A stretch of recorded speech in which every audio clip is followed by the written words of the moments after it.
नरेंद्र मोदी सरकार को एक शायर के माध्यम से हम कुछ सुनाना चाहते हैं। किसकी मजाल जो छेड़े इस दिलेर को, किसकी मजाल जो छेड़े इस दिलेर को, कभी गर्दिश में घेर लेते हैं गिद्दर भी शेर को। नहीं तो सुधर जाओ, सरकार से मैं आग्रह कर रहा हूं कि सुधर जाओ। संविधान विरोधी सरकार से आग्रह कर रहा हूं कि अपना सुधार ला ले अपने सिस्टम में, नहीं तो नंगा कर देंगे। संविधान में छेड़छाड़ बर्दाश्त हम नहीं करेंगे। यही वजह है कि दलित, महादलित, अति पिछड़े और आदिवासी और जो संविधान से मोहब्बत रखने वाले लोग हैं उन लोगों ने मोर्चा खोल दिया है। नमस्कार, मैं शाहिद रजा और आप देख रहे हैं टाइम 24 बिहार। लगातार हम भारत बंद का कवर दिखा रहे हैं। इससे पहले मैंने आपको सीतामढ़ी का दिखाया था, फिर उसके बाद नानपुर प्रखंड मुख्यालय जाम है जिसको लेकर के खबर दिखाया था, और इस वक्त मैं सीतामढ़ी जिला के पुपड़ी कर्पूरी चौक पे हूँ और यहाँ पर भी जो संविधान के रक्षक हैं उन लोगों ने मोर्चा खोल दिया और उन लोगों में उबाल है। उन लोगों का कहना है कि किसी भी हाल में संविधान के साथ और जो दलित, महादलित और अति पिछड़े को आरक्षण मिला है उसके साथ छेड़छाड़ होगा, वो हम कभी बर्दाश्त नहीं करने वाले हैं। और यही वजह है कि ये सड़क को जाम कर के लोग प्रदर्शन कर रहे हैं। हालांकि पुपड़ी डीएसपी अतनु दत्ता और पुपड़ी एसडीओ इश्तियाक अंसारी भी यहाँ पर आए और लोगों को समझा बुझा कर यहाँ से कहें कि आप लोग बिल्कुल अपना धरना प्रदर्शन करें लेकिन शांतिपूर्ण करें। यहाँ कुछ लोग हैं, उनसे जानकारी लेंगे। क्या कहेंगे वकील साहब? लोग में पूरी तरह से उबाल है। ये सुप्रीम कोर्ट का जो निर्णय आया है उनका सुप्रीम कोर्ट का काम है कानून को जो सो डिफाइन करना, नहीं कि कानून बना। और सुप्रीम कोर्ट पार्लियामेंट का काम कर रही है, ये काम सुप्रीम कोर्ट का नहीं था। ये कानून बनाने का काम पार्लियामेंट करती है, लेकिन सुप्रीम कोर्ट जो बना रही है सर्वाधिकार जो संविधान के विरुद्ध काम कर रही है। इसी के विरोध में हम लोग ने 1 तारीख को जो निर्णय सुप्रीम कोर्ट का आया है कोटा में कोटा, उसके अगेंस्ट में हम लोगों ने भारत बंद का आयोजन किया है। उसमें सुप्रीम कोर्ट बंद रखा है। पार्लियामेंट का काम है तो उसके अंदर खास तौर से जो राष्ट्रपति महोदय हैं या प्रधानमंत्री महोदय हैं उन लोगों को तो इस पर हस्तक्षेप करना चाहिए। अभी तक उन लोगों का एक भी लफ्ज नहीं निकला है। तो उन्हीं लोगों के कॉन्सेंट पर तो सारा खेल खेला जा रहा है। ये सारा राजनीतिक खेल है और राजनीतिक खेल के कारण ही सुप्रीम कोर्ट भी अभी जो भी कर रही है वो उसमें सरकार की भी सहभागिता है। जी, आप क्या कहेंगे?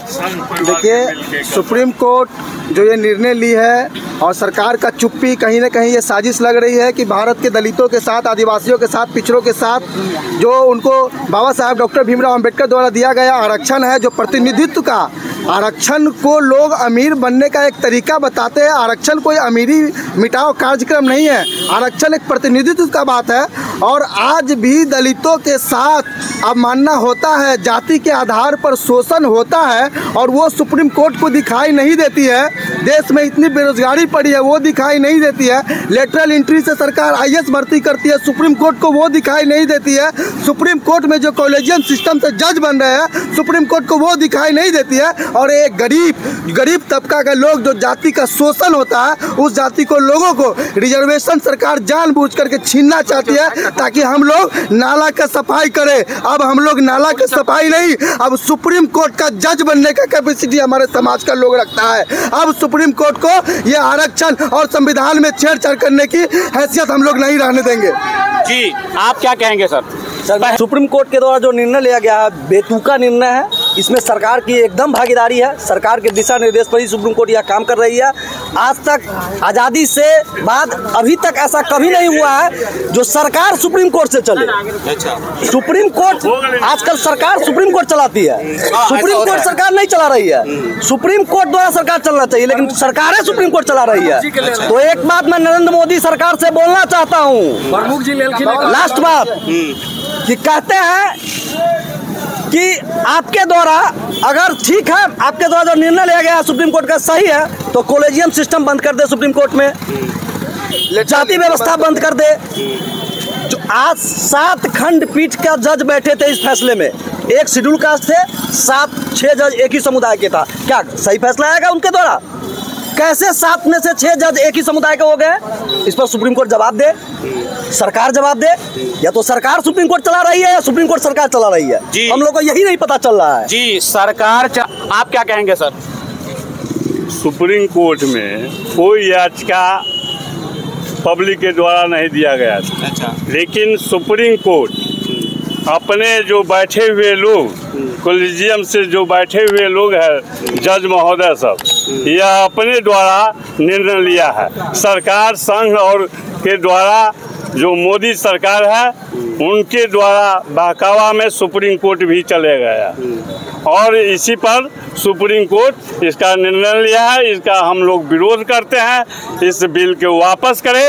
अभी हम लोग धन आर्थिक स्थिति पर आरक्षण नहीं दिया गया है। आर्थिक स्थिति पर आरक्षण नहीं है। यह हमारे जो दबे कुचले लोग हैं, जो छुआछूत जो करने वाले थे, उसके लिए ये आरक्षण दिया गया है। आर्थिक दृष्टि से आरक्षण नहीं दिया गया। यह आर्थिक दृष्टि कर दिया है।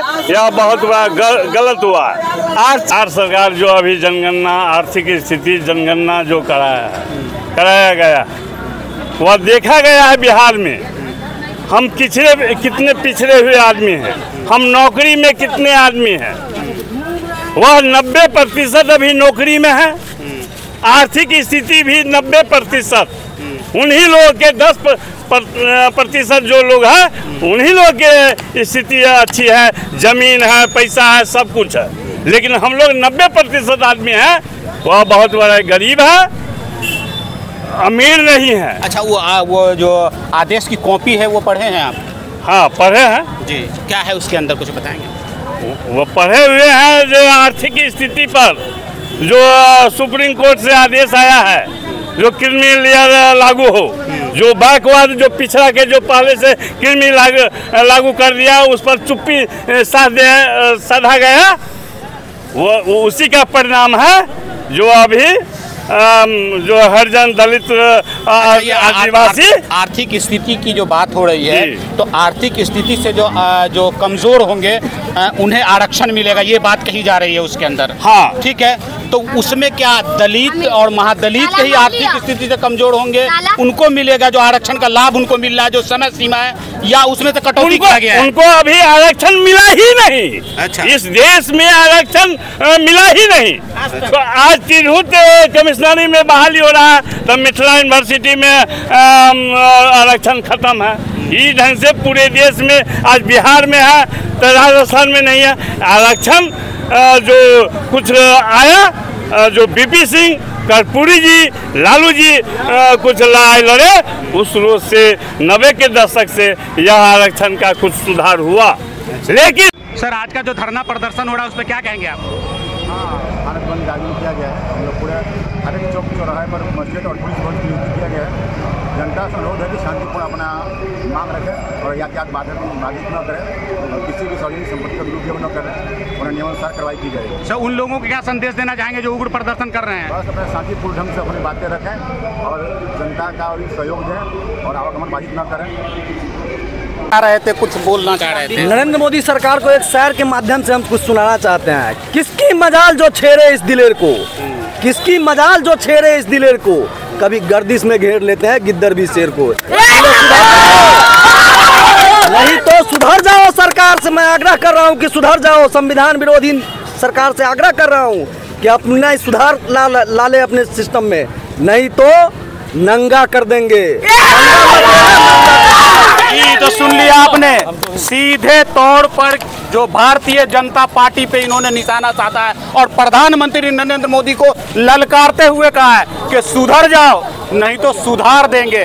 और अपने दर्शकों को बता दूं कि लगातार जो भारत बंद का ऐलान हुआ है, कहीं ज़्यादा तो कहीं कम, सीतामढ़ी के लगभग अलग अलग जगहों पे जो ये बंद जो है वो बंद का असर देखने को मिल रहा है। सीतामढ़ी की बात करें तो सीतामढ़ी का जो मेन जो चौक है वहाँ जाम कर करके SC ST के लोग धरना प्रदर्शन कर रहे हैं। रूनी सैदपुर की बात करें तो रूनी सैदपुर में भी धरना प्रदर्शन चल रहा है। नानपुर में धरना प्रदर्शन चल रहा है। इस वक्त मैं सीतामढ़ी जिला के पुपड़ी कर्पूरी चौक पे हूँ और यहाँ पर भी जो दलित, महादलित, अति पिछड़े या आदिवासी या वंचित समाज के जो लोग हैं वो उग्र प्रदर्शन कर रहे हैं और सरकार को चेता रहे हैं कि अगर आप संविधान के अंदर छेड़छाड़ करेंगे, बाबा साहब भीमराव अंबेडकर का दिया हुआ संविधान है, और इसके साथ अगर आप छेड़छाड़ करेंगे और दलित महादलित का जो आरक्षण है उसके साथ छेड़छाड़ करेंगे तो ये हम कतई बर्दाश्त करने वाले नहीं है। दोस्तों, खबर के बारे में आपकी क्या राय है कमेंट बॉक्स में जरूर लिखें। अभी तक आपने हमारे चैनल को सब्सक्राइब नहीं किया है तो सब्सक्राइब कर लीजिए। अगर आप हमें फेसबुक पर देख रहे हैं तो फॉलो करना बिल्कुल न भूलें, ताकि बिहार की तमाम छोटी बड़ी खबर सबसे पहले आप तक पहुंचती रहे। जय हिंद, जय भारत।